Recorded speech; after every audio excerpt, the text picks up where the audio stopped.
नमस्कार दोस्तों, स्वागत है आपका आज के मुख्य समाचारों में। दोस्तों यहां पर आपको देखने को मिलेंगी सुबह से लेकर शाम तक की तमाम बड़ी खबरें, मुख्य समाचार, ब्रेकिंग न्यूज अपडेट्स के रूप में।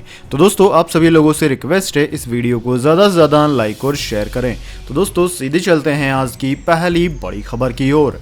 महाराष्ट्र में आज शाम 8 बजे से लागू होगी नई पाबंदियां। उद्धव ठाकरे ने कहा राज्य में कोरोना हुआ नियंत्रण से बाहर, केंद्र करे मदद। जी हां दोस्तों, महाराष्ट्र में बेकाबू कोरोना की रफ्तार के बीच राज्य के मुख्यमंत्री उद्धव ठाकरे ने जनता को संबोधित किया। उन्होंने कहा कि कल रात यानी कि आज रात 8 बजे से ब्रेक द चेन मुहिम को शुरू किया जाएगा। उन्होंने राज्य के लोगों से अपील करते हुए कहा कि जरूरी काम नहीं हो तो घर से ना निकलें। उन्होंने कहा कि महाराष्ट्र में अभी पूर्ण लॉकडाउन नहीं लगाया जाएगा। इसके साथ ही बस ट्रांसपोर्ट और लोकल को बंद नहीं किया जा रहा है, लेकिन वो सारी चीजें सिर्फ आवश्यक सेवाओं के लिए जारी रहेंगी। मुख्यमंत्री उद्धव ठाकरे ने मंगलवार को जनता को संबोधित करते हुए कहा कि महाराष्ट्र में कोरोना डराने वाला है। उन्होंने कहा कि मुंबई में अब तक 970 बिल्डिंगों को सील किया गया है। उद्धव ठाकरे ने आगे कहा कि बीच में ऐसा लगा कि कोरोना के खिलाफ जंग को हम जीत गए। उन्होंने कहा कि महाराष्ट्र में मामला बेहद डराने वाला है। उन्होंने कहा कि कोरोना से जंग में वैक्सीन की प्रक्रिया को तेज करना होगा। उन्होंने प्रधानमंत्री से उद्योग को मदद करने की अपील की। इसके साथ ही उन्होंने विमानों से ऑक्सीजन की सप्लाई की भी मांग की है। मुख्यमंत्री ने कहा कि आज रात 8 बजे से कोरोना के नए नियम लागू होंगे। इसके बाद दोस्तों अगली बड़ी खबर, भारत में अब खुला विदेशी वैक्सीन का भी रास्ता, सभी टीकों को मंजूरी देगी सरकार। जी हां दोस्तों, भारत में कोरोना की रफ्तार पर लगाम लगाने के लिए अब विदेशी वैक्सीन का रास्ता खुल गया है। वो टीके जो विदेशों में बने हैं और वहां के रेगुलेटर ने इन्हें इमरजेंसी यूज की अनुमति दे रखी है, उसे भारत में भी इस्तेमाल की इजाजत मिल सकती है। ऐसे में माना जा रहा है कि आने वाले दिनों में टीकाकरण अभियान में तेजी लाने को लेकर भारत के पास 3 टीके के अलावा और भी टीके होंगे। दोस्तों फाइजर, मॉडर्ना और जॉनसन एंड जॉनसन की वैक्सीन भारत के टीकाकरण अभियान में जल्द ही शामिल हो सकती है। दरअसल national expert group on vaccine administration for कोविड-19 के सुझाव को भारत सरकार ने मान लिया है। इसके तहत विदेशी वैक्सीन का भारत में आने का रास्ता साफ हो गया है। हालांकि सरकार वैक्सीन को लोगों पर इस्तेमाल से पहले नजर भी रखेगी। टीका का आयात करने के बाद यहां सबसे पहले 100 लोगों को टीका दिया जाएगा और उनको 7 दिन तक देखा जाएगा। इस दौरान इन टीकों को देने के बाद कोई दिक्कत तो नहीं आ रही है, यह देखा जाएगा। इस बीच ब्रिज ट्रायल और वो ट्रायल जो कम लोगों पर किया जाता है वो भी साथ साथ चलता रहेगा। इसके बाद दोस्तों अगली बड़ी खबर, यूपी के कई जिलों में लग सकता है लॉकडाउन, इलाहाबाद हाई कोर्ट ने जताई चिंता।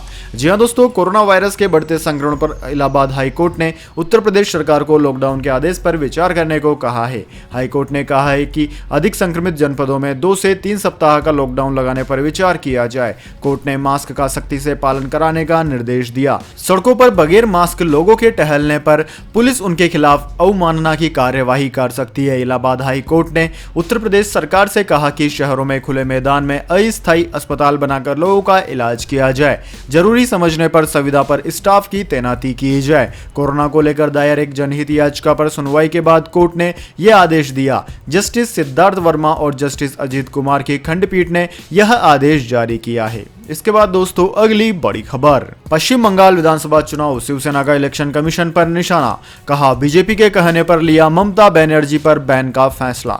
जी हां दोस्तों, शिवसेना नेता और सांसद संजय राउत ने मंगलवार को आरोप लगाया है कि निर्वाचन आयोग ने पश्चिम बंगाल की मुख्यमंत्री ममता बनर्जी को 24 घंटे तक प्रचार मुहिम से रोकने का फैसला बीजेपी के कहने पर लिया है। राउत ने ट्वीट किया कि वह देश की स्वतंत्र यानी कि स्वायत्त संस्थाओं की प्रभुता और लोकतंत्र पर सीधा हमला है। शिवसेना प्रवक्ता ने बनर्जी के साथ एकजुटता जताते हुए उन्हें बंगाल की शेरनी बताया है। पश्चिम बंगाल में विधानसभा चुनाव चल रहे हैं। शिवसेना इस चुनाव में नहीं लड़ रही है, लेकिन उसने बनर्जी को अपना समर्थन दिया है।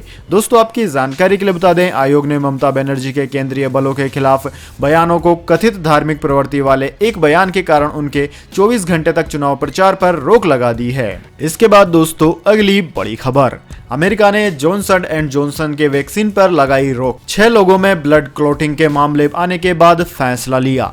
जी हां दोस्तों, अमेरिका की नियामक संस्था ने जॉनसन एंड जॉनसन के कोरोना वैक्सीन पर अस्थायी रोक लगाने की अनुशंसा की है। 6 लोगों में ब्लड क्लॉटिंग के मामले आने के बाद यह अनुशंसा दी गई है। US food and drug administration यानी कि यूएस एफडीए की ओर से एक ट्वीट में कहा गया है कि आज एफडीए और सीडीसी जीओवी ने जॉनसन एंड जॉनसन के कोविड-19 वैक्सीन के बारे में बयान जारी जारी किया है। हम एहतियात के तौर पर इस वैक्सीन के इस्तेमाल पर रोक की अनुशंसा करते हैं। दोस्तों, आपकी जानकारी के लिए बता दें, इससे पहले खून के थक्के जमने के मामले में कुछ यूरोपीय देशों ने एस्ट्राजेनेका वैक्सीन पर भी अस्थायी तौर पर रोक लगा दी थी। इन देशों में जर्मनी, इटली, फ्रांस जैसे देश भी शामिल थे। इसके बाद दोस्तों, अगली बड़ी खबर, मुख्यमंत्री अरविंद केजरीवाल ने की स्वस्थ हो चुके लोगों से अपील, कोविड-19 रोगियों के लिए प्लाज्मा करें दान। जी हां दोस्तों, दिल्ली के मुख्यमंत्री अरविंद केजरीवाल ने कहा कि कोविड-19 रोगियों के इलाज के लिए बहुत कम प्लाज्मा उपलब्ध है। उन्होंने संक्रमण से उबर चुके लोगों से प्लाज्मा दान करने की अपील की है। दिल्ली में 14 अस्पतालों को कोविड-19 अस्पतालों में तब्दील करने के आदेश दे दिए गए हैं। उन्होंने कहा कि आपातकालीन ऑपरेशन के लिए पर्याप्त सुविधाएं मौजूद है। केजरीवाल ने संवाददाता सम्मेलन के दौरान कहा कि यह दौर बहुत खतरनाक है।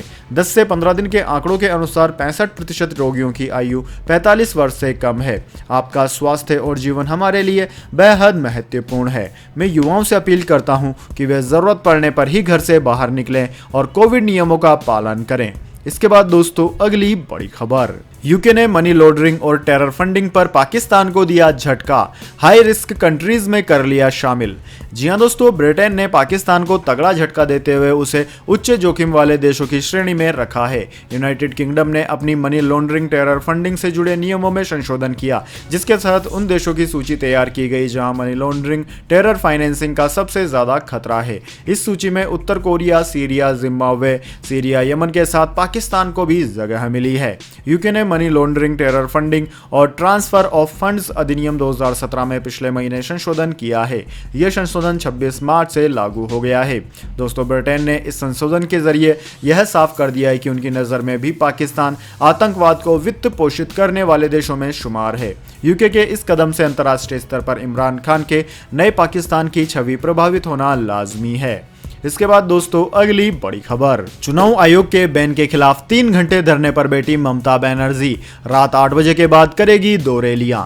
जी हां दोस्तों, पश्चिम बंगाल की मुख्यमंत्री और तृणमूल कांग्रेस की प्रमुख ममता बनर्जी ने मंगलवार को कोलकाता में गांधी मूर्ति के पास धरना दिया। ममता बनर्जी के चुनाव प्रचार करने पर 24 घंटे के लिए पाबंदी लगाए जाने के निर्वाचन आयोग के फैसले के विरोध में शहर के बीचों बीच धरने पर ममता बनर्जी बैठी। ममता बनर्जी पिछले महीने चोटिल होने के कारण व्हील चेयर पर बैठकर दोपहर करीब 11:40 पर कोलकाता के मायो रोड पहुंची। उन्होंने परिसर में महात्मा गांधी की प्रतिमा के निकट बैठकर धरना शुरू किया और करीब 3 घंटे तक धरने पर बैठी रही। इस दौरान तृणमूल कांग्रेस के किसी नेता या समर्थक को पास नहीं देखा गया। इस संबंध में सवाल किए जाने पर तृणमूल के एक वरिष्ठ नेता ने कहा कि प्रदर्शन स्थल के निकट किसी पार्टी नेता को जाने की अनुमति नहीं है, वह वहां अकेली बैठी है। इसके बाद दोस्तों, जान लेते हैं पूरी दुनिया और भारत में क्या है इस महामारी की ताजा स्थिति। तो सबसे पहले दोस्तों, बात करते हैं पूरी दुनिया की। तो दोस्तों, पूरी दुनिया में इस वक्त तक इस महामारी के संक्रमितों का आंकड़ा 13,66,63,000 को पार कर गया है, जबकि दोस्तों इस महामारी से मरने वालों की संख्या 29,45,000 के पार है। दोस्तों, इस महामारी से सर्वाधिक प्रभावित देशों की बात की जाए तो उनमें अमेरिका अव्वल है। अमेरिका में 3,12,92,000 से ज्यादा संक्रमित मरीज सामने आ चुके हैं। वहीं दोस्तों, इसमें मरने वालों की संख्या 5,62,000 से ज्यादा है। वहीं दोस्तों, अमेरिका के बाद में और प्रभावित देशों की बात की जाए तो उनमें India, Brazil, France, Russia, United kingdom, Turkey, Italy, Spain आदि देशों का नाम आता है। इसके बाद दोस्तों, बात कर लेते हैं क्या है भारत के हालात, लेकिन उससे पहले मेरी आपसे एक छोटी सी रिक्वेस्ट है, अगर दोस्तों आपको अभी तक हमारी न्यूज़ पसंद आई है तो इसे एक छोटा सा लाइक जरूर दे दें, और अगर आपको पसंद नहीं आई है तो बेशक आप डिसलाइक भी कर सकते हैं, लेकिन दोस्तों लाइक और डिसलाइक जरूर कीजिए, क्योंकि दोस्तों यही हमारी मेहनत का फल होता है और इसी से हमें पता चलता है कि आपको हमारी वीडियो पसंद आई है या नहीं। तो दोस्तों जल्दी से जान लेते हैं क्या है भारत के हालात। तो दोस्तों, भारत में इस वक्त तक इस महामारी के संक्रमितों का कुल आंकड़ा 1,36,79,000 को पार कर गया है, जबकि दोस्तों मरने वालों की संख्या 1,71,000 के पार है। भारत में सर्वाधिक प्रभावित राज्यों की बात की जाए तो उनमें महाराष्ट्र अव्वल है। महाराष्ट्र में 34,58,000 से ज्यादा संक्रमित मरीज सामने आ चुके हैं। महाराष्ट्र के बाद में केरला, कर्नाटक, तमिलनाडु, आंध्र प्रदेश, दिल्ली, उत्तर प्रदेश, वेस्ट बंगाल, छत्तीसगढ़, राजस्थान, गुजरात, ओडिशा आदि राज्यों का नाम आता है। इसके बाद दोस्तों अगली बड़ी खबर, रमजान में रोजा न रखने वालों के लिए दुबई का बड़ा ऐलान, सालों पुराना नियम बदला। जी हाँ दोस्तों, दुबई में लंबे समय से चली आ रहे एक नियम को इस बार बदल दिया गया है। इस बार रमजान में रोजा न रखने वालों के लिए यह बदलाव अहम है। दोस्तों अब रमजान के दौरान दुबई में रेस्टोरेंट पर पर्दे से ढके नहीं रखे जाएंगे। अब रमजान के दौरान दुबई में रेस्टोरेंट पर पर्दे नहीं होंगे। दरअसल दोस्तों रमजान के दौरान दुबई में सभी रेस्टोरेंट को दिन के वक्त पर्दों से ढकने का नियम रहा है। ऐसा करने के पीछे तर्क ताकि रोजा रख रहे लोगों की नजर रेस्टोरेंट में परोसे जा रहे खाने पर न पड़े। इस बार इस नियम को बदल दिया गया है। अब रमजान के दौरान रेस्टोरेंट को पर्दे से ढका नहीं जाएगा बल्कि सामान्य दिनों की तरह ही रखा जाएगा। दुबई के आर्थिक विकास विभाग ने टूरिज्म को बढ़ावा देने के उद्देश्य से इस कदम की घोषणा की है। सरकारी समाचार एजेंसी WAM ने कहा कि रेस्टोरेंट अब अपने यहां पर्दा आदि लगाए बगैर ही ग्राहकों को खाना परोस सकेंगे। इसके बाद दोस्तों अगली बड़ी खबर, चीन अमेरिका में फिर तनाव। जिनपिंग सरकार ने कहा ताइवान मामले से दूर रहे अमेरिका, आग से खेलने की कोशिश की तो गंभीर होंगे नतीजे। जी हां दोस्तों, ताइवान के एयर स्पेस में अपने 25 जेट फाइटर्स भेजने के बाद भी चीन गलती मानने को तैयार नहीं है। अब उसने अमेरिका को भी इस मामले से दूर रहने की वार्निंग दे दी है।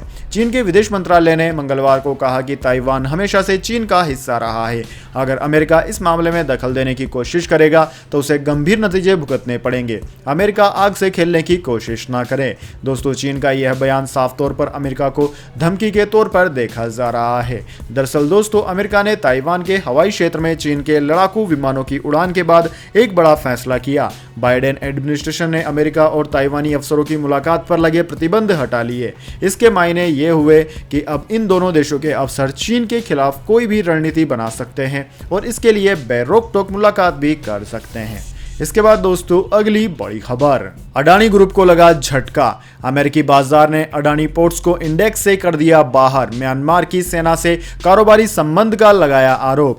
जी हां दोस्तों, अडानी ग्रुप की company Adani ports and special economic zone को SP डाउन जोन्स से बड़ा झटका दिया गया है। S&P ने FTSE को अपने सस्टेनेबिलिटी इंडेक्स को बाहर कर दिया है। S&P डाउन जोन्स ने कहा कि अडानी पोर्ट्स के म्यांमार की सेना के साथ कारोबारी संबंध होने के कारण यह फैसला लिया गया है। यह फैसला 15 अप्रैल से लागू होगा। दरअसल दोस्तों म्यांमार की सेना ने 1 फरवरी को सैन्य तख्तापलट कर दिया था। इसको लेकर वहां सेना विरोधी प्रदर्शन हो रहे हैं। इन प्रदर्शनों में म्यांमार के 700 से ज्यादा लोगों की जान चली गई है। अमेरिका समेत कई देश और मानवाधिकार कार्यकर्ता म्यांमार की सेना पर मानवाधिकारों के उल्लंघन का आरोप लगा रहे हैं। सेना ने तख्तापलट के जरिए जनता के द्वारा चुनी गई आंग सान सू की सरकार को सत्ता से बेदखल कर दिया है। इसके बाद दोस्तों अगली बड़ी खबर, मौसम समाचार। जानिए अगले 24 घंटे और पिछले 24 घंटे के मौसम पूर्वानुमान। सबसे पहले दोस्तों बात करते हैं बीते 24 घंटों की। तो दोस्तों पिछले 24 घंटों के दौरान केरल के कई हिस्सों में मध्यम से भारी बारिश, गरज चमक के साथ बौछारें पड़ी और तेज हवाएं चली। आंतरिक और दक्षिण तमिलनाडु, तटीय कर्नाटक, मध्य महाराष्ट्र, तेलंगाना और दक्षिण छत्तीसगढ़ के कुछ हिस्सों में हल्की से मध्यम बारिश के साथ 1-2 स्थानों पर तेज वर्षा भी हुई है। वहीं दोस्तों हिमाचल प्रदेश, उत्तराखंड, उत्तरी छत्तीसगढ़, पूर्वी मध्य प्रदेश, असम, मेघालय, अरुणाचल प्रदेश और अंडमान और निकोबार द्वीप समूह में कुछ स्थानों पर हल्की बारिश हुई है। इसके बाद दोस्तों बात कर लेते हैं आगामी 24 घंटों की। तो अगले 24 घंटों के दौरान केरल, तटीय कर्नाटक और आंतरिक और दक्षिणी तमिलनाडु के कुछ हिस्सों में हल्की से मध्यम बारिश और गरज के साथ बौछारें पड़ने का अनुमान है। अरुणाचल प्रदेश, दक्षिणी मध्य महाराष्ट्र, अंडमान और निकोबार द्वीप समूहों पर हल्की से मध्यम बारिश के साथ 1-2 जगहों पर तेज बौछारें भी गिर सकती है। तेलंगाना और तटीय आंध्र प्रदेश में भी 1-2 स्थानों पर बारिश की संभावना है। इसके बाद दोस्तों अगली बड़ी खबर, गोल्ड सिल्वर प्राइस टुडे। लगातार सस्ता हो रहा है सोना और चांदी। जी हां दोस्तों, सोने और चांदी की कीमतों में और गिरावट हुई है। HDFC सिक्योरिटीज के अनुसार आज राष्ट्रीय राजधानी दिल्ली में सोना 130 रुपए घटकर 46,053 रुपए प्रति 10 ग्राम पर आ गया। वहीं दोस्तों चांदी की बात की जाए तो चांदी 305 रुपए लुढ़क कर 66,040 रुपए प्रति किलोग्राम पर आ गई है। अंतर्राष्ट्रीय बाजार की बात करें तो दोस्तों इंटरनेशनल मार्केट में सोना 1726 अमेरिकी डॉलर प्रति औंस, जबकि चांदी 24.79 डॉलर प्रति औंस पर सपाट रही। इसके बाद दोस्तों अगली बड़ी खबर, CM योगी आदित्यनाथ ने खुद को किया आइसोलेट। कोरोना संक्रमण को लेकर कही बात। जी हां दोस्तों, कोरोना वायरस एक बार फिर तेजी से पैर पसार रहा है। पिछले कुछ दिनों से देश में रोजाना 1.5 लाख से ज्यादा नए मामले सामने आ रहे हैं। आम आदमी ही नहीं बल्कि अभिनेता, नेता और मंत्री भी तेजी से इसकी चपेट में आ रहे हैं। इसी बीच दोस्तों उत्तर प्रदेश के मुख्यमंत्री योगी आदित्यनाथ ने खुद को आइसोलेट कर लिया है। उन्होंने खुद ट्वीट कर इस बात की जानकारी दी है। CM ने ट्वीट कर कहा कि मेरे कार्यालय के कुछ अधिकारी कोरोना से संक्रमित हुए हैं। ये अधिकारी मेरे संपर्क में रहे हैं, अतः मैंने एहतियात के तौर पर पर अपने आप को आइसोलेट कर लिया है। सभी कार्य वर्चुअली प्रारंभ कर रहा हूं। दोस्तों आपकी जानकारी के लिए बता दें, मुख्यमंत्री के अपर मुख्य सचिव एसपी गोयल, ओएसडी अभिषेक कौशिक, विशेष सचिव अमित सिंह सहित कुछ अन्य कर्मचारी कोरोना पॉजिटिव पाए गए हैं। इसके बाद दोस्तों अगली बड़ी खबर, गोल्ड ज्वेलरी पर 1 जून से अनिवार्य होगी हॉलमार्किंग, सरकार की बड़ी है तैयारी। जी हां दोस्तों, केंद्र सरकार 1 जून 2021 से सोने की ज्वेलरी पर हॉलमार्किंग अनिवार्य करने की तैयारी कर रही है। अभी यह वॉलेंटरी है। केंद्र ने सोने के गहनों और कलाकृतियों के लिए हॉलमार्किंग को 15 जनवरी 2021 से अनिवार्य करने की घोषणा नवंबर 2019 में की थी। ज्वेलर्स को हॉलमार्किंग की तैयारी करने और भारतीय मानक ब्यूरो BIS के पास अपना रजिस्ट्रेशन कराने के लिए 1 साल से अधिक का समय दिया गया था। दोस्तों कोविड-19 महामारी के बीच सराफा कारोबारियों की मांग पर यह डेडलाइन जून 2021 तक कर दी गई थी। उपभोक्ता मामले की सचिव नीना लंदन ने एक वर्चुअल प्रेस कॉन्फ्रेंस में यह बताया। उन्होंने कहा कि डेडलाइन और बढ़ाने की डिमांड नहीं है। BIS जोड़ियों को हॉलमार्किंग की मंजूरियां देने में लगा है। BIS के महानिदेशक प्रमोद कुमार तिवारी ने कहा कि हम जून से हॉलमार्किंग अनिवार्य करने के लिए तैयार हैं। इसके बाद दोस्तों अगली बड़ी खबर, नीट यानी कि नेशनल बोर्ड ऑफ एग्जामिनेशन आज जारी करेगा परीक्षा के लिए एडमिट कार्ड। 18 अप्रैल को होगी परीक्षा। जी हां दोस्तों, नेशनल बोर्ड ऑफ एग्जामिनेशन आज यानी कि 14 अप्रैल को national eligibility cum entrance exam NEET 2021 PG के लिए एडमिट कार्ड जारी कर रहा है। इस बारे में ऑफिशियल वेबसाइट पर नोटिफिकेशन भी जारी कर दिया गया है। एडमिट कार्ड जारी करने की तारीख की तकनीकी कारणों से 14 अप्रैल को संशोधित कर दिया गया था। दोस्तों परीक्षा में शामिल होने वाले कैंडिडेट्स NBE की ऑफिशियल वेबसाइट nbe.education.in के जरिए एडमिट कार्ड डाउनलोड कर सकते हैं। इस साल यह परीक्षा 18 अप्रैल को आयोजित की जाएगी। वहीं परीक्षा का परिणाम 31 मई 2021 तक घोषित कर दिया जाएगा। दोस्तों परीक्षा के लिए जारी गाइडलाइन और अन्य जानकारी के लिए आप nbe.edu.in पर विजिट कर सकते हैं। यहाँ पर आपको कोरोना गाइडलाइंस और एग्जाम से संबंधित तमाम गाइडलाइंस की जानकारी मिल जाएगी। इसके बाद दोस्तों अगली बड़ी खबर, कोविड-19 वैक्सीन लगवाओ, FD पर ज्यादा ब्याज पाओ, सेंट्रल बैंक ने शुरू की नई स्कीम। जी हां दोस्तों, अगर आप भी बैंक की फिक्स्ड डिपॉजिट यानी कि FD में पैसे रखते हैं तो आपके पास मौका है ज्यादा कमाई करने का। बस आपको कोरोना की वैक्सीन लगवानी है। अगर आपने कोरोना की वैक्सीन लगवा ली तो आपको FD पर ज्यादा ब्याज मिलेगा। दरअसल दोस्तों सरकारी बैंक ने एक नए ऑफर की पेशकश की है जिनमें उन लोगों को फिक्स्ड डिपॉजिट पर बेसिक 25 पॉइंट्स ज्यादा ब्याज दिया जाएगा जिन्होंने कोरोना वैक्सीन लगवाई है। बुजुर्गों यानी कि सीनियर सिटीजन्स को इसके ऊपर 25 बेसिक पॉइंट्स की जगह 50 बेसिक पॉइंट्स दिया जाएगा। और दोस्तों ऐसे करने वाले बैंक का नाम है सेंट्रल बैंक ऑफ इंडिया। तो दोस्तों यह थी आज की तमाम बड़ी खबरें। इसके बाद दोस्तों बारी आती है आज के माइंड क्यूज क्वेश्चन की। जी हाँ दोस्तों, एक आसान सवाल का जवाब देकर आप जीत सकते हैं एक अमेजिंग सरप्राइज गिफ्ट हमारे यूट्यूब चैनल की ओर से। तो दोस्तों आज का सवाल आपकी स्क्रीन पर आ चुका है। भारत का नवीनतम राज्य कौन सा है? जी हाँ दोस्तों, अगर आप जानते हैं उस राज्य का नाम जिसको कि एक पूर्ण राज्य का दर्जा सबसे बाद में मिला है तो जल्दी से उस राज्य का नाम कमेंट बॉक्स में लिख दीजिए। अगर दोस्तों आपका जवाब होता है एकदम सही और आप चुने जाते हैं लकी विजेता के रूप में तो आपको मिल सकता है एक अमेजिंग सरप्राइज गिफ्ट हमारे YouTube चैनल की ओर से। तो दोस्तों जल्दी से अपना उत्तर कमेंट बॉक्स में लिख दीजिए, वीडियो को लाइक कर लीजिए और चैनल को सब्सक्राइब करके बेल आइकन भी दबा लीजिए। धन्यवाद। वंदे मातरम। जय हिंद, जय भारत।